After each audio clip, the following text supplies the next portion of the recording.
নমস্কার, Rishibani institute of Vedic অ্যাস্ট্রোলজির পক্ষ থেকে আবার আমরা চলে এসেছি জ্যোতিষ সম্পর্কিত কিছু খোলামেলা আলোচনায়। আমাদের সঙ্গে আজকে রয়েছে প্রিয়া। প্রিয়া নিজের সম্পর্কে বলবে, আর আমাকে তো আপনারা চেনেনই, আমি শান্তনু আজকে আপনাদের সঙ্গে। প্রিয়ার এই জ্যোতিষ শাস্ত্র সম্পর্কিত বেশ কিছু প্রশ্ন রয়েছে, এবং যে প্রশ্নগুলোর উত্তর আপনাদেরকেও কিছুটা মোটিভেট করবে এবং নিজের জীবন সম্পর্কে আরেকটু জানতে, আরেকটু নিজেকে চিনতে সাহায্য করবে। এই ধরনের কিছু প্রশ্ন নিয়েই প্রিয়া আজকে আমাদের সঙ্গে, এবং এই ধরনের প্রশ্ন নিয়ে যদি আপনারাও আসতে চান আমাদের স্টুডিওতে, এই ধরনের ভিডিওতে পার্টিসিপেট করতে চান, সেই ক্ষেত্রে আপনারাও কিন্তু অবশ্যই আসতে পারেন। তাহলে প্রিয়া নিজের সম্পর্কে কিছুটা বলার জন্য আমি রিকোয়েস্ট করব। নমস্কার, আমি প্রিয়া। দাদার ভিডিও অনেক দিন থেকেই দেখি, খুব ইচ্ছা ছিল আসার, সামনাসামনি কথা বলার, সেই সুযোগটা আমার হয়ে উঠেছে। তো দাদাকে কিছু আমার কোয়ারিজ আছে, সেগুলো আমি একটু জিজ্ঞাসা করতে চাই। আচ্ছা, অ্যাস্ট্রোলজি এটা নিয়ে সবার অনেক বড় একটা প্রশ্ন, যে অ্যাস্ট্রোলজি কতটা নির্ভরযোগ্য? প্রথমেই যেটা আমরা বলবো যে এই সাবজেক্টটার উপরে মানুষের যে এক্সপেকটেশন দিন দিন বাড়ছে, যে অ্যাস্ট্রোলজি মানে একটা ম্যাজিক, অ্যাস্ট্রোলজি জীবনকে বদলে দেবে, আমি কাজকর্ম করব না, আমি ঘুমিয়ে থাকবো, আমার জীবন গড়গড় করে চলবে, এরকম ভেবে যদি কেউ অ্যাস্ট্রোলজিকে ওপরে ডিপেন্ড করতে চায়, তাহলে আমি তাকে বলবো যে তার জন্য অ্যাস্ট্রোলজি একটুও ডিপেন্ডেবল নয়। কিন্তু অ্যাস্ট্রোলজি সাবজেক্টটা কোন ক্ষেত্রে নির্ভরযোগ্য, এটা আমাদেরকে বুঝতে হবে।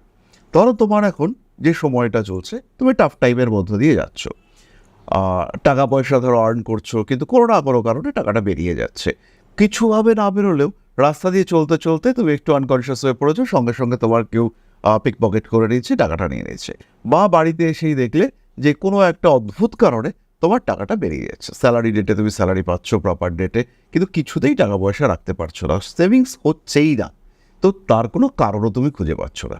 তো এই সময় হতে পারে তোমার দশা চলছে রাহুর দশা, তোমার জন্মকুণ্ডলিতে সেকেন্ড হাউসে রাহু রয়েছে, এই জায়গাটা কতদিন চলবে, এই ইনফরমেশন, এটা যদি তোমার প্রশ্ন হয়, তাহলে অ্যাস্ট্রোলজি 100% ডিপেন্ডেবল।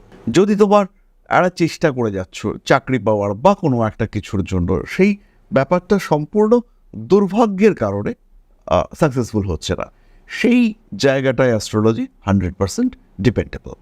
যেমন হচ্ছে গিয়ে তুমি চাকরির পরীক্ষা দিতে যাচ্ছ, চাকরির পরীক্ষা দিতে গিয়ে তুমি কোনো একটা কারণে সেই পরীক্ষা বা সেই ইন্টারভিউতে পৌঁছতে পারলে না, তুমি প্রিপেয়ার্ড এবং তুমি জানো যে তোমার চাকরিটা হবে, 4টে রাউন্ড পরীক্ষা দেওয়ার পরে 5 নম্বর রাউন্ডে তোমার একটা সিলেকশন হয়ে গেছে, এরকম একটা ইনফরমেশন তোমার কাছে রয়েছে, এবং আলটিমেটলি তুমি যখন গিয়ে পৌঁছলে, তখন দেখা গেল ইন্টারভিউ প্রসেসটা কমপ্লিট হয়েছে, বা তুমি পৌঁছতেই পারলে না। এইটা এই যে বিষয়গুলো, এই ক্ষেত্রে অ্যাস্ট্রোলজির উপর আমরা ডিপেন্ড করতে পারি। আগেকার দিনে যেটা হতো, যে টাইম ক্যালকুলেশন করবার জন্য রাজা যুদ্ধে যাবেন, কোন সময় বেরোবেন, একটা বিল্ডিং স্টার্ট করা হবে, কোন সময় স্টার্ট করা হবে, বা সন্তানের জন্ম হবে, সন্তানের কি নামকরণ হবে, এই বিষয়গুলোর ওপরে মুহূর্ত গণনার জন্য এই সাবজেক্টের উপরে ডিপেন্ড করা হতো। আর এখন মানুষ এই সাবজেক্টটাকে পেতে চাইছে, শাশুড়ির সঙ্গে অশান্তি, শাশুড়ির মুখ সেলাই করে দিতে হবে, বসের সঙ্গে ঝামেলা, বসকে হচ্ছে গিয়ে বস যখনই কথা বলবে অটোমেটিক্যালি তার মুখে মধু চলে আসবে, এইরকম কারণে যদি কেউ অ্যাস্ট্রোলজিকে ইউজ করতে চায়, তাহলে এটা তাদের ভুল ধারণা, এবং সেই ক্ষেত্রে তাদের জন্য কিন্তু এই সাবজেক্টটা নয়। আচ্ছা আচ্ছা, তো অ্যাস্ট্রোলজির সাথে আমাদের কি পাস্ট লাইফের কোনো সম্পর্ক আছে? আমাদের হিন্দু অ্যাস্ট্রোলজি, এটার বেসটাই হচ্ছে গিয়ে পাস্ট লাইফ, পুনর্জন্ম, পূর্বজন্ম, জন্মান্তর, এই বিষয়গুলোর উপরে নির্ভর করেই, আমাদের প্রারব্ধের উপরে ডিপেন্ড করেই আমরা এগিয়ে চলেছি, জ্যোতিষের উপরে কিছুটা নির্ভর করে।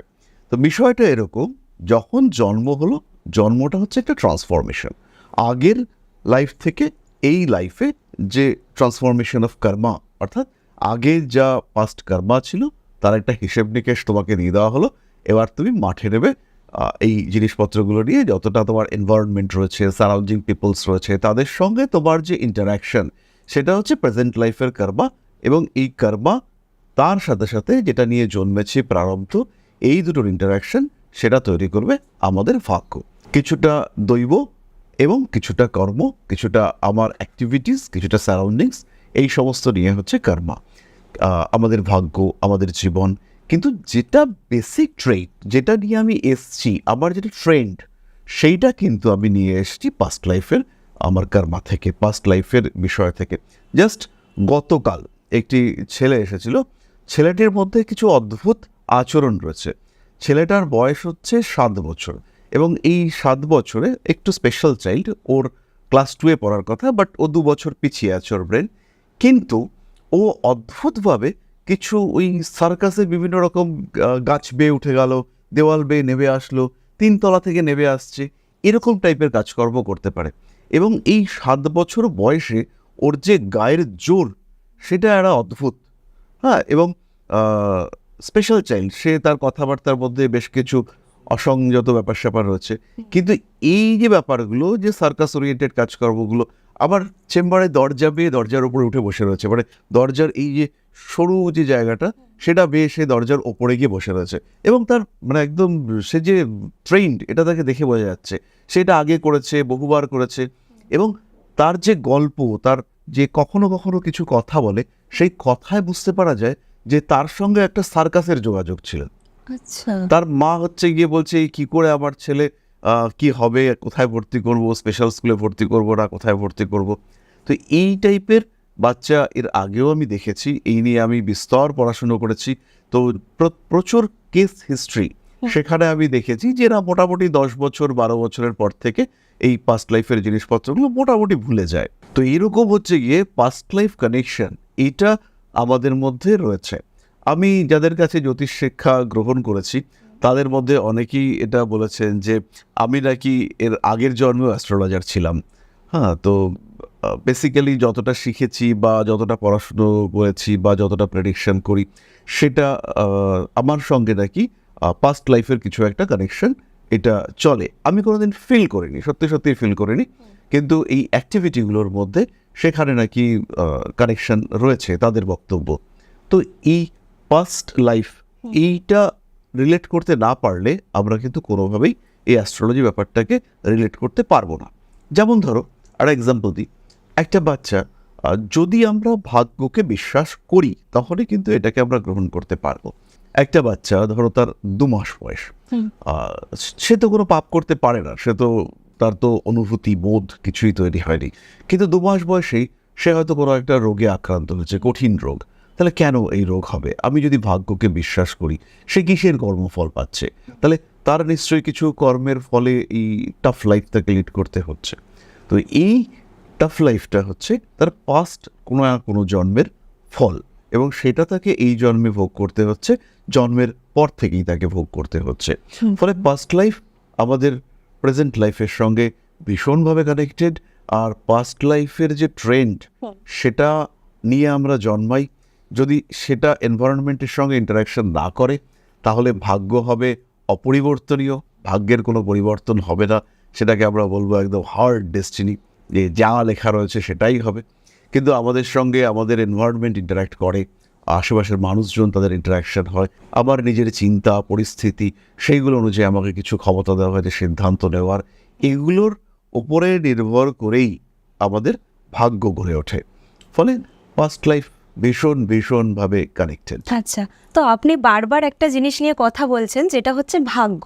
অনেক মানুষেরই প্রশ্ন আছে যে ভাগ্য কি সত্যি পরিবর্তন করা যায়?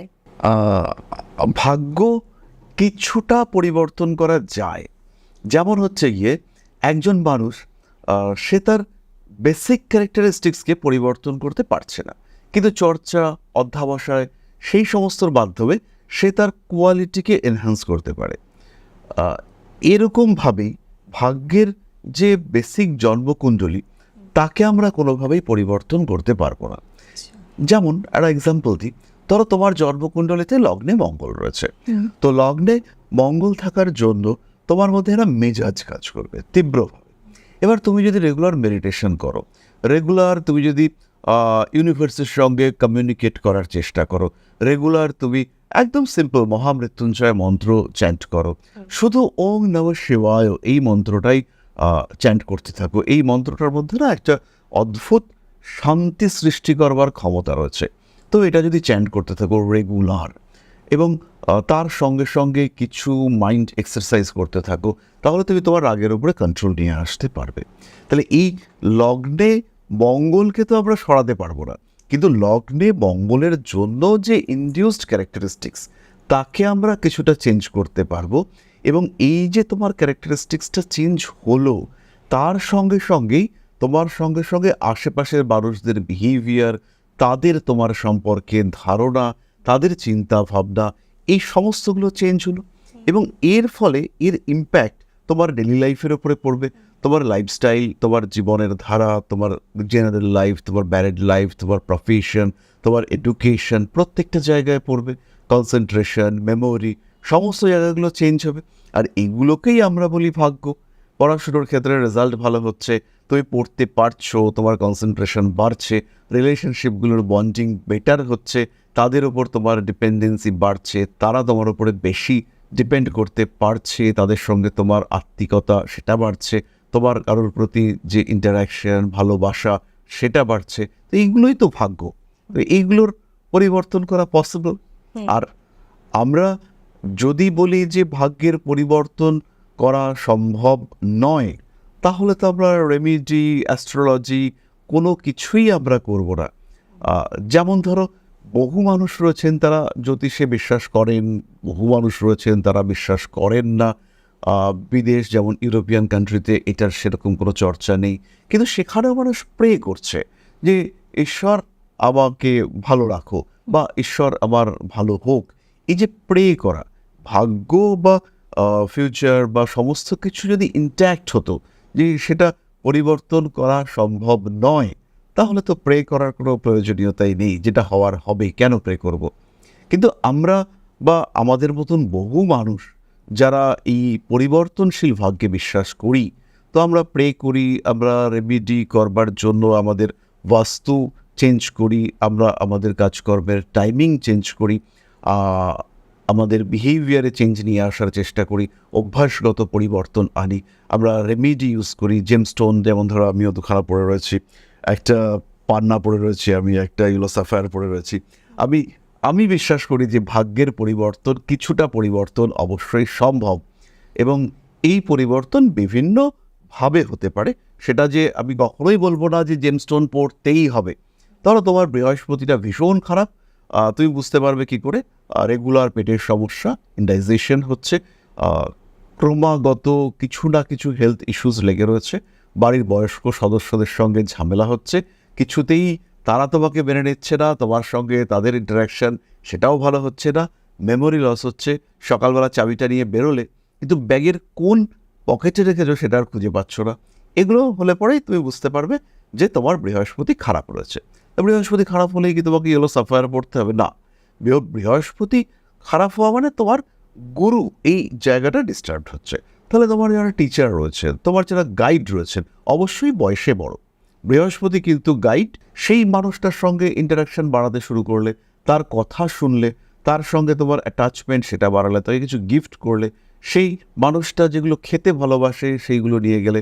এবার এটা যে সবসময় টিচার হতে হবে এরকম নয়, বাড়িতে একজন বয়স্ক মানুষ রয়েছেন, একটু নলেজেবল বা অভিজ্ঞতা রয়েছে, ঠাকুরদা ঠাকুমা এরা রয়েছেন, তাদের সঙ্গে তুমি ইন্টারাকশন বাড়ালে, তাদেরকে গিফট কিনে দিলে, সেটা তোমার জন্য বেটার হতে পারে। বৃহস্পতি এডুকেশনকে সাপোর্ট করে, তো কিছু মানুষকে পড়াশুনোর জন্য ইনসিস্ট করলে, যে পড়ো পড়ো পড়ো পড়ো পড়ো করলে, এতেও তোমার বৃহস্পতি ডেভেলপ করতে পারে।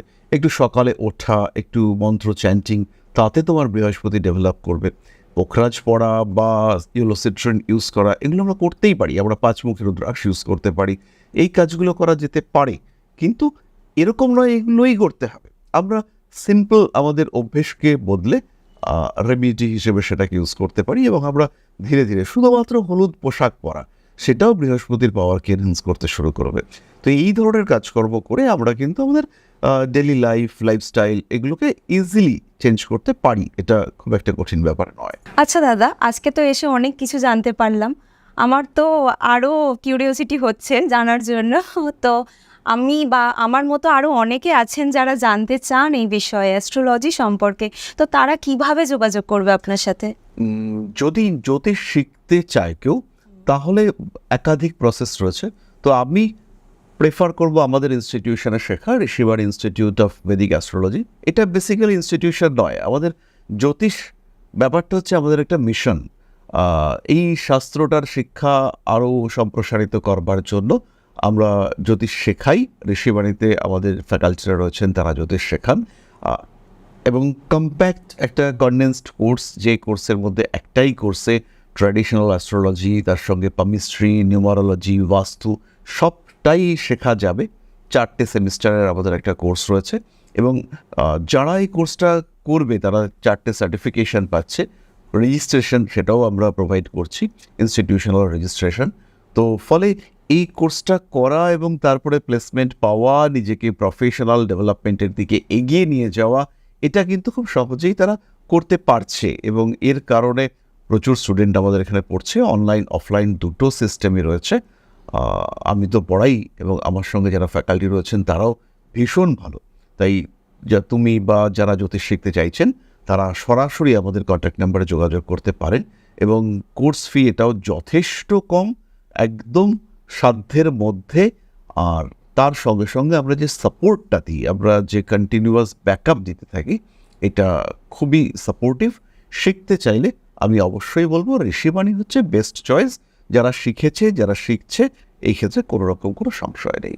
আচ্ছা, আর যাদের দৈনন্দিন জীবনের বিভিন্ন সমস্যা বা ব্যক্তিগত জীবন সম্পর্কে যারা জানতে চায়, তো তারা কিভাবে আপনার সাথে যোগাযোগ করবে?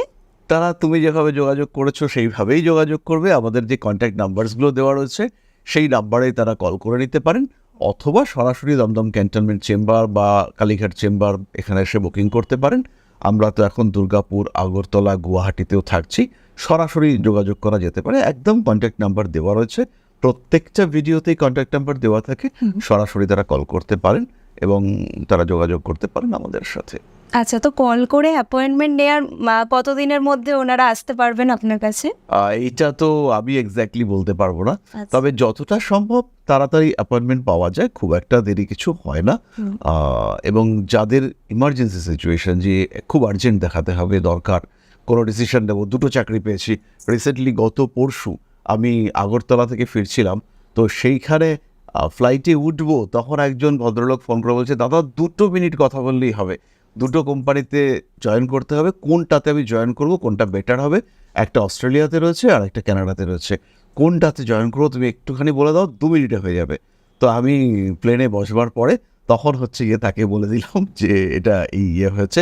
হ্যাঁ, তো সুতরাং যতটা সম্ভব আমরা চেষ্টা করব সাপোর্ট দেওয়ার। তো আজকের তো সমস্ত প্রশ্নের উত্তর আমি পেয়ে গেছি, তো আবার আসার ইচ্ছা রইল অনেক প্রশ্ন নিয়ে দাদার কাছে। আজকে খুব কম সময় থাকার জন্য এখানেই শেষ করতে হচ্ছে আমাদের। তো পরবর্তী সময় আবারও আসার ইচ্ছা রইল অনেক প্রশ্ন নিয়ে দাদার কাছে, আর দাদা সেই উত্তরগুলো খুব সুন্দরভাবে আমাদেরকে দেবে। তো ধন্যবাদ। প্রিয়াকেও ধন্যবাদ জানাই। আপনারাও এইভাবে আসতে পারেন সরাসরি আমাদের স্টুডিওতে। স্বাগত জানাচ্ছি আমরা।